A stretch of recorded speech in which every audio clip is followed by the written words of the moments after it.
again, all my chickadees. Game & Chick is back once again with another review. Before we get started, I want to give a big thank you to the folks over at Nintendo for providing me a review copy to make this review possible. Thank you so much. So now with that said, let's get on to it. Marvel vs. Capcom Fighting Collection Arcade Classics is the newest compilation of fighting games on the market in one package, and it is developed and published by Capcom. With titles like Capcom Arcade Museum 2 being a rounding success a few years back, Capcom now decides to bring out the big guns and pack this compilation with fan-favorite arcade fighters. However, is this compilation needed, or does it come off as a cash grab? Only one way to find out, so it's time to take you for a ride.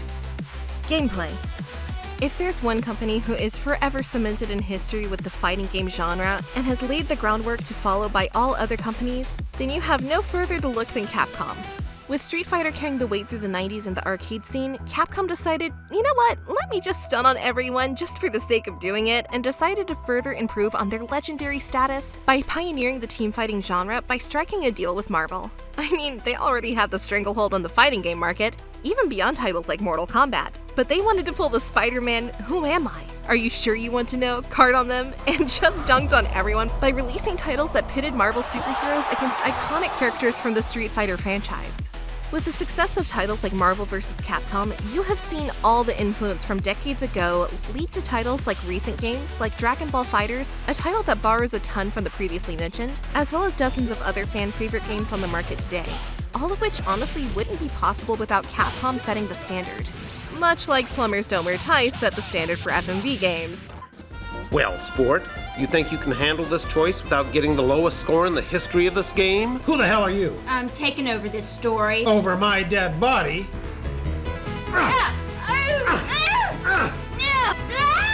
Take that! I'm taking it over. Finally got rid of that obnoxious character. Here in this collection, you are offered 6 games that were pivotal in the growing rise and fame of Capcom and the fighting game genre in general, with titles such as The Punisher, X-Men Children of the Atom, and even the highly sought-after Marvel vs. Capcom 2. This compilation showcases just what can transpire when a collaboration and partnership works out to full fruition and how a strong partnership can help you completely reshape a market.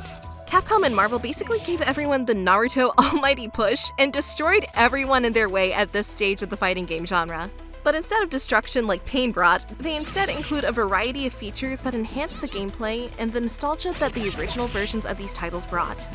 In this compilation, you are given a chance to play through 7 different games with only one true stinker, if I'm gonna be honest, with X-Men Children of the Atom, due to its sluggish movement that hasn't really been truly improved upon from its original iteration, which was weird to me.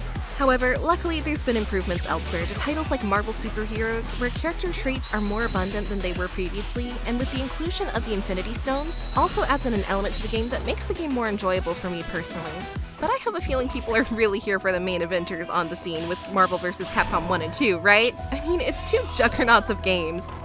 With the former mentioned title flipping the formula of the genre on its head completely and improving upon the trend already set by Capcom themselves, but then the very next game with MVC2 saying "Hold my Hadouken" and then completely blowing that one out of the water as well, by offering a huge cast to play with in styles like 3 vs. 3 combat.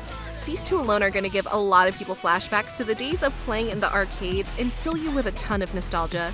Granted, I'm not a huge fighting fan, as most people are that are playing these games, but I do enjoy them quite a bit, even if I'm not so good at them. Even not being good at them or having the history that a lot of people do, I still see the significance in what made these titles special, moving from the normal 1 vs. 1 to 2 vs. 2 swap and jumping into the realm of 3 vs. 3, and how they brought a sense of manic energy that really wasn't around at that point in time. By having these 2 titles alone alongside a straightforward beat-em-up like The Punisher, allows users to jump back into the days of yesteryear and relive all their arcade moments, just as this title of the compilation suggests with arcade classics. It definitely lives up to its name. Unfortunately, titles like 2 Worlds Game of the Year edition never did. To the village. And why should I not go back there, pray? Some people came to Cormoran when you left. They asked for you. People. Tell me more. Swiftly now. Like, yikes. So much for the Elder Scrolls killer.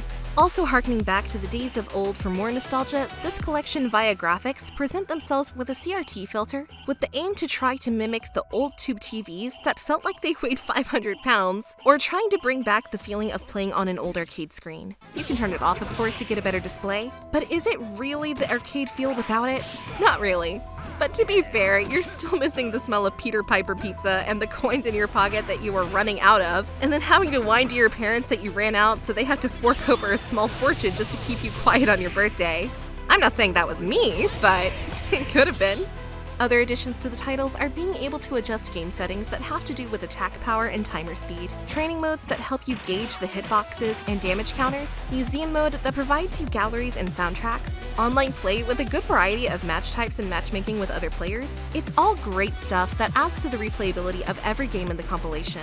The collection itself, with the highlights of MVC 1 and 2 as its standouts, remind you why they're the kings of boundary pushing with their 2 vs 2 and 3 vs 3 combat, and they give you that strong sense of thrilling arcade action that might have been missing for quite some time, and allows you to remember the more refined days of fighting when you had to try to master more complex button combinations over the more modern press one button to do it all standard we have nowadays. Granted, not every title is perfect in this collection, with some feeling dated or a tad bit redundant in nature, such as The Punisher being an okay offering for the beat-em-up experience, but even while not being as great as the other titles, it will still give you enough variety to warrant its inclusion. Or maybe we should just remove it? No. No? Are you sure? I think we should! Wait. Okay, fine, it gets to stay. Don't come after me, Frank. Overall, at the end of the day, Marvel vs. Capcom Fighting Collection Arcade Classics, with its mile-long name and all, ends up being a blast from the past and a fun experience. Is it perfect? Not really, with there being some connection issues online here and there that can be a tad bit annoying, some games not feeling as refined as others in the collection, like Children of the Atom or controls on the Switch being a little hard to pull off specific moves unless you're using a controller like a Pro Controller, etc. Even so, with 7 games to choose from, great replayability for online and museum mode, great use of CRT filters to bring you back to the days of old, classic sought-after games like MVC 1 and 2 that carry the collection to new heights, additions to the game such as adjusting settings that include things like attack power, timer speed, coin mode or free play, boot display, button assignment, it all adds up to a user-friendly experience that I feel hardcore and longtime fighting fans can enjoy. And even newcomers who may not be quite as up-to-date can as well, due to it being very user-friendly. So with all that having been said, my verdict is clear. Game & Chick says bye now. KO. Perfect KO.